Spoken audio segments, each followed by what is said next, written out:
خوبصورت وادی مکہ اور مدینہ کے درمیان ایک خوبصورت وادی ہے۔ اسلام کے ان دو اہم اور عظیم شہروں کے درمیان واقع یہ وادی اپنے وسیع دامن میں عظمتوں کی ایک دنیا سمیٹے ہوئے ہے۔ اسی وادی سے سعادت و انسانیت اور سلسلہ رسالت کی ہدایت و رہنمائی کے راستے نکلتے ہیں۔ یہ وسیع میدان ولایت کی تجلی گاہ ہے۔ یہاں انسان کی معنوی حیات کی پرورش ہوتی ہے۔ یہ دین اسلام کے مستقبل کی حفاظت کے اعلان و اظہار کی جگہ ہے۔ اسی وادی پر نبوت کی تاریخ کے اختتام کے ساتھ ساتھ تاریخ امامت کی حسین کتاب کا پہلا صفحہ کھولا گیا ہے۔ یہ خوبصورت وادی خلقت و آفرینش کا نچوڑ، تمام ادیان الہی کا خلاصہ اور مکتب وحی و الہام کا دلکش نتیجہ ہے۔ یہ حسین وادی ایک درد مند دل کے احساسات و جذبات کا عروج ہے۔ انبیاء کی محنتوں کے بارآور ہونے کی وہ حسین منزل ہے جسے دیکھ کر ان کی محنتوں کے حوالے سے دل میں قدردانی کا احساس جاگتا ہے۔ یہ انسان و انسانیت کا کمال ہے۔ اسلام کی خوبصورت تاریخ کی سیر کرنے والے ایک منصف مزاج اور درد مند انسان کے لیے ضروری ہے کہ وہ اس میدان میں کچھ لمحے توقف کرے، کیونکہ یہ انسان کی حقیقت یعنی انسانیت سے سروکار رکھتا ہے۔ اس کی معرفت سے انسانیت پروان چڑھتی ہے۔ تاریخ میں یہ وادی غدیر کے نام سے معروف ہے۔ یہ مکہ و مدینہ کے درمیان جحفہ نامی جگہ پر واقع ہے۔ جحفہ سے غدیر تک کا فاصلہ 2 میل ہے۔ جحفہ ایک بڑا دیہات ہے جو مکہ اور مدینہ کے درمیان مکے کے مغربی سمت میں واقع ہے۔ پرانے زمانے میں جحفہ کا نام ماہیعہ تھا، پھر بعد میں اس کا نام بدل کر جحفہ کر دیا گیا، اس لیے کہ جحفہ کا مطلب کوچ ہوتا ہے۔ اس زمانے میں سیلاب آتے تھے تو لوگوں کو ان کے گھر اور وطن سے باہر نکلنے پر مجبور کر دیتے تھے۔ اس دیہات سے شہر مکہ تقریباً 156 کلومیٹر کی دوری ہے۔ مکے تک 4 اور مدینے تک 6 منزلوں کا فاصلہ ہے۔ جحفہ اس اعتبار سے انتہائی اہم جگہ تھی کہ رسول خدا صلی اللہ علیہ وآلہ کے زمانے میں حج کے قافلے اس جگہ پر ایک دوسرے سے جدا ہو کر اپنے اپنے وطن واپس روانہ ہوتے تھے۔ آج کے زمانے میں چوراہے سے تعبیر کیا جا سکتا ہے، اس لیے کہ یہیں سے اہم ترین اسلامی شہر مکہ، مدینہ اور شام کے راستے نکلتے تھے۔ غدیر خم اسی جحفہ نامی جگہ پر واقع ہے۔ یہ ایک وسیع و عریض سرزمین ہے جہاں چشمے ابلتے ہیں اور بہت ہی کم مدت میں اس علاقے کو سیراب کر دیتے ہیں۔ اس علاقے میں کئی قسم کے گھاس پھوس اگتے ہیں اور بعض درخت بھی رشد و نمو کرتے ہیں، جن میں تلخ بادام، مسواک، استبرق اور سرکنڈے سیٹھے کے درخت سر فہرست ہیں۔ اگرچہ بیابانوں میں خاردار اور گھنی کنٹیلی جھاڑیاں جا بجا ملیں گی، لیکن جھیلوں اور تالابوں کے کنارے دوسری جگہ کی بنسبت کچھ زیادہ ہی ان چیزوں کا امکان پایا جاتا ہے۔ پانی کے اطراف میں خاردار جھاڑیاں زیادہ پائی جاتی ہیں۔ غدیر خم کے بہتے چشموں اور تالابوں کے ارد گرد نیز اس کے اطراف و نواح میں دور دور تک ایسے نرم ریتیلے میدان ہیں جو گھٹنوں تک پہنچ جاتے ہیں، اور کبھی کبھی ہواؤں کے چلنے سے میدان پر جمی ریت اڑنے لگتی ہے۔ پانی کے زمانے میں وہاں چھوٹے چھوٹے نخلستان بھی دکھائی پڑتے ہیں جن کی عمریں عام طور سے بہت طولانی نہیں ہوا کرتی۔ اللہ کے پیارے نبی نے اسلام کی قسمت سنوارنے اور مسلمانوں کی ابدی نجات کا سامان فراہم کرنے کے لیے اپنے آخری حج سے واپس آتے ہوئے اہم اعلان کے لیے اسی سرزمین اور حسین وادی کا انتخاب فرمایا تھا۔ آج 18 ذی الحجہ ہے، جمعرات کا دن اور ظہر کا وقت ہے۔ راحلہ حج کا فریضہ انجام دے کر اپنے گھر واپس جا رہی تھی۔ قافلہ ایسی جگہ کے قریب تھا جہاں سے دنیا اسلام کے تمام لوگ اپنے اپنے وطن کے لیے جدا ہونے والے تھے۔ یہ جگہ ایک چوراہے کی طرح تھی،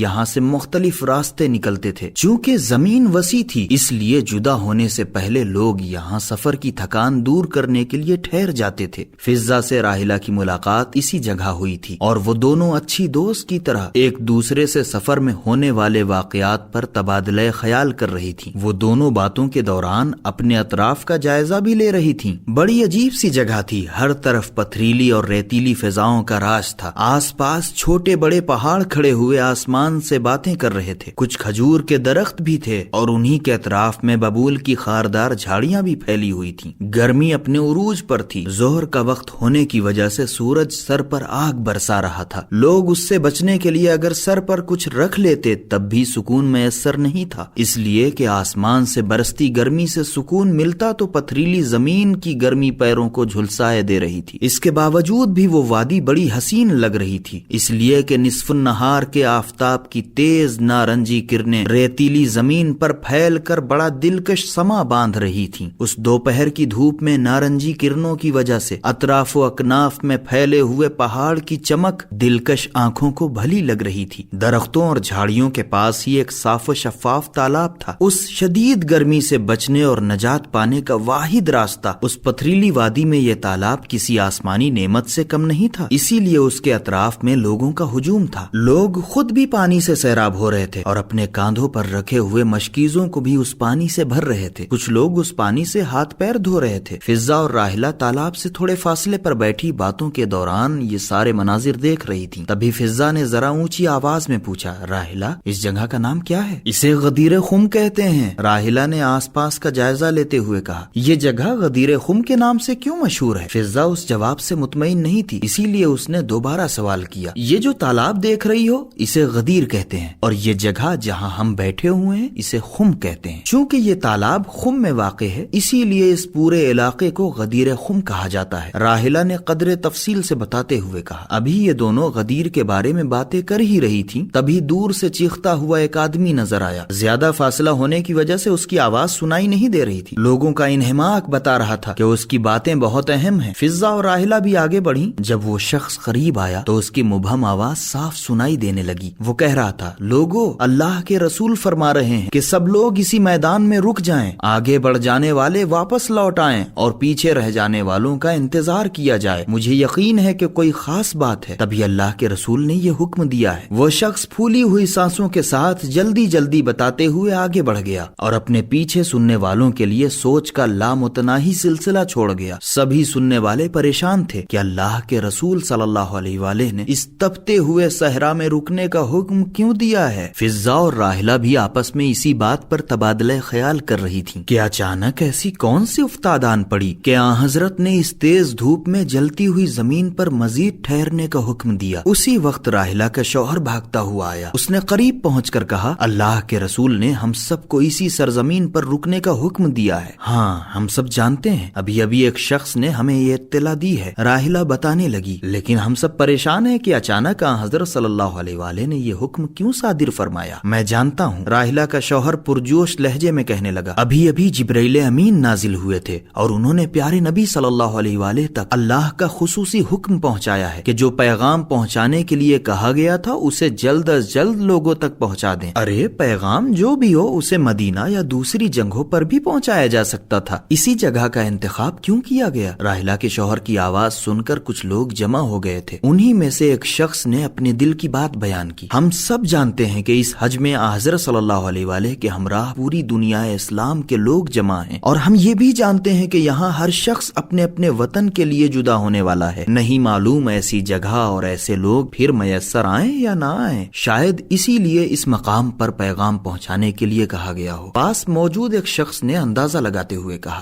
ہاں یہ صحیح ہے، میں نے ایک بزرگ صحابی کی زبانی یہ بات سنی ہے۔ راحلہ کے شوہر نے اس شخص کی تائید کی، میں نے ان سے یہ بھی سنا ہے کہ یہ مسئلہ انتہائی اہم ہے۔ راحلہ کے شوہر نے اپنی بات جاری رکھتے ہوئے کہا، اہم اس لیے ہے کہ اس پیغام کے ابلاغ پر رسول کی 23 برس پر مشتمل تبلیغ موقوف ہے۔ اگر انہوں نے یہ پیغام نہیں پہنچایا تو ان کی ساری محنتیں اکارت ہو جائیں گی۔ کیا یہ باتیں تم نے وہاں موجود لوگوں سے سنی ہیں؟ ایک شخص نے اپنی حیرت کو چھپاتے ہوئے کہا، نہیں، خود خداوند عالم نے قرآن میں یہ بات بیان کی ہے کہ اگر آپ نے یہ پیغام اور اہم مسئلہ لوگوں تک نہیں پہنچایا تو گویا آپ نے کوئی کار رسالت انجام ہی نہیں دیا۔ راحلہ کے شوہر نے کہا، آیت میں یہ بھی کہا گیا ہے کہ آپ اس پیغام کو پہنچا دیجئے، میں لوگوں سے آپ کی حفاظت کروں گا۔ راحلہ کے شوہر نے ہاتھ کے اشارے سے ایک شخص کو روکتے ہوئے اپنی بات مکمل کی۔ کیا مطلب؟ کیا حضرت صلی اللہ علیہ وآلہ کو کسی سے خوف ہے؟ کیا ان کی جان کو خطرہ ہے؟ خدا نے کس چیز سے حفاظت کی ضمانت لی ہے؟ یہاں تو سب حضرت صلی اللہ علیہ وآلہ کے چاہنے والے اور ان کے کلمہ گو ہیں۔ فضہ سے رہا نہیں گیا، اس نے فوراً اپنے ذہن میں ابھرنے والے سوال کو زبان سے ادا کر دیا، یہی تو ہمیں بھی نہیں معلوم، دل کی بات خدا جانتا ہے۔ سننے میں آیا ہے کہ یہاں کچھ ایسے لوگ بھی ہیں جن کی زبان پر تو کچھ ہے مگر دل میں کچھ اور۔ راحلہ کے شوہر نے سرگوشی کے انداز میں کہا، استغفر اللہ، خدا ہم سب کو اس خطرناک بیماری سے محفوظ رکھے۔ ایک سن رسیدہ عورت نے دھیمی آواز میں کہا۔ فضہ نے بلند آواز سے آمین کہا اور راحلہ کے شوہر سے مخاطب ہوئی، میری سمجھ میں نہیں آتا ہے کہ جب